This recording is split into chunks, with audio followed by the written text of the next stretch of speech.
Professor साहब, मुझे यहाँ पे कंफ्यूजन एक जो बीच में आती है ना वो जहन में, वो ये है कि एक तरफ अमेरिका ने अपनी हेजेमनी बरकरार रखनी है। यूक्रेन वॉर क्यों शुरू हुई हुई है? वो इसी वजह से हुई हुई है कि उनको नेटो और उसमें यूक्रेन जा रहा था और फिर उसके बाद रशिया ने वहाँ पे अटैक कर दिया।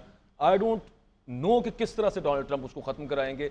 फिर उसके अलावा जो इकोनॉमिक वॉर्स हैं वो सारी अमेरिका की हेजेमनी के लिए हैं। अब ये सब मामलात के वो पीछे हट जाएंगे, किस तरह से हट जाएंगे? और फिर अगर हम गाजा कॉन्फ्लिक्ट की भी बात करें तो they have to support Israel also, क्योंकि उनका वोटर है वहां पे जो इवेंजलिस्ट भी है, जो मजहबी भी है और जो इजराइल को सपोर्ट भी करते हैं। जूइश लॉबी अपनी जगह पे होगी।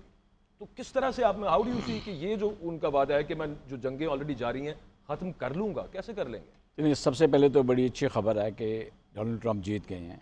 अगर ये ना जीते तो इस वक्त क्या सूरत हाल होती। पिछले 2 दिन से बड़ी तैयारी जारी थी। आपको पता है कि वाइट हाउस के बाहर और जो है स्टेट डिपार्टमेंट के बाद काफ़ी उन्होंने सिक्योरिटी फोर्सेस भी वहाँ पे मौजूद थी, बारबेड वायर भी लगा दी थी और बहुत सारे उन्होंने जालियाँ भी इरेक्ट की हुई थी और दे वर फुली प्रिपेयर्ड। अगर आपको याद हो कि फरवरी 2021 में क्या हुआ था, उसी बैकग्राउंड में तो सारी तैयारी थी। तो अच्छा हो गया कि ये जीत गया और बड़ा वर्ल्ड पुरस्कून है और अमेरिका में भी सुकून है। आज वहाँ पे हंगामों के बजाय एक जश्न का समय है। मैं सॉरी टू इंटरजेक्ट है सर, वो ये भी इमरान साहब बात कर रहे थे इलॉन मस्क की।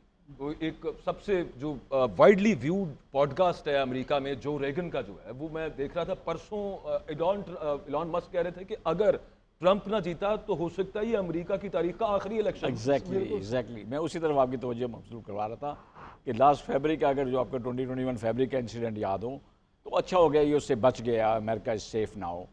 अब आज बड़ा जश्न मनाया जा रहा है, तो मैं मुबारकबाद पेश करता हूँ अमेरिकन को भी और ख़ास तौर पे जो रिपब्लिकन है और ट्रंप साहब को भी, और वो इनके सपोर्टर वर्ल्ड ओवर जो पूरे राउंड द ग्लोब हैं, सबको मुबारकबाद पेश करता हूँ। 3 स्लोगन थे इनके बेसिकली। इकानमी पे इन्होंने बात की थी, इन्होंने वार पे बात की थी और इन्होंने इमिग्रेंट्स के बारे में बात की थी। तो तीनों पे बारी बारी बात करते हैं, बट मैं वार से स्टार्ट करता हूँ। देखिए, आपने मुझसे पूछा है जो ये सेलेंस्की की वार जो चल रही है इनके साथ, रशियंस के साथ, इन्होंने बड़ा कैटेगोरिकली ये बयान दिया था कि ये वार सेलेंस्की ने स्टार्ट की है, ये रशियन ने नहीं स्टार्ट की। तो ही इज़ वेरी क्लियर कि वार किसने स्टार्ट किया और किसने इसको ख़त्म करना है। तो ये बिल्कुल सपोर्ट नहीं करेंगे इस वार को और ये ख़त्म करवाने की बात करेंगे। देखिए, अगर आप इंटरनेशनल रिलेशंस की बात करते हैं तो 2 किस्म के स्कूल ऑफ थाट्स हैं। एक वो जिनको हम रियल स्कूल ऑफ थाट करते हैं, जो हमेशा एक्सपेंशन की बात करते हैं, वार की बात करते हैं, ये जगहों पे कब्ज़ा करने की बात करते हैं। वो थोड़े से फाइटर किस्म के लोग होते हैं, जो पावर सीकर होते हैं। जो लिबरलिस्ट होते हैं, जिनको हम कहते हैं उसमें आईआर की उसमें लैंग्वेज में, जी, ये हमेशा आपसे बात करेंगे कि जी आप जो डिफरेंट इंस्टीट्यूशंस हैं उनके पास बैठ के बात करें और इंस्टीट्यूशन के जरिए मामलात को रिजॉल्व करें। ये हमेशा से राइट विंग्ड नहीं रहे रिपब्लिकन्स। ये तो चले फार राइट ना कहें इसको, आप सेंटर राइट ही कहेंगे जी। इन्होंने पिछले भी ये he is a different case, अगर आप ट्रंप की पर्टिकुलरली बात करते हैं, इन्होंने लास्ट उसमें भी आपको दिखाया है कि ये अगेंस्ट दी वार्स थे। और अब भी इन्होंने आने से पहले ही कह दिया था कि मैं जो दुनिया में वार्स हो रही है इनको क्लोज करूंगा। अगर आपको याद हो, अफगानिस्तान में भी देखना, $3 ट्रिलियन US खर्च करने के बाद दे विथड्रॉ 20 ईयर्स स्पेंड करने के बाद लॉट ऑफ एफर्ट एनर्जी इन्होंने ज़ाया की, वहाँ पे फिर चले गए। तो अब भी दुनिया में जो वार्स हो रही हैं उनकी स्टॉप करेंगे।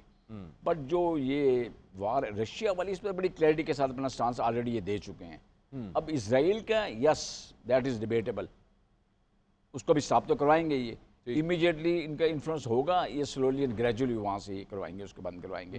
बट रेस्ट एश्योर कि उसको बंद तो इन्होंने करवाना है।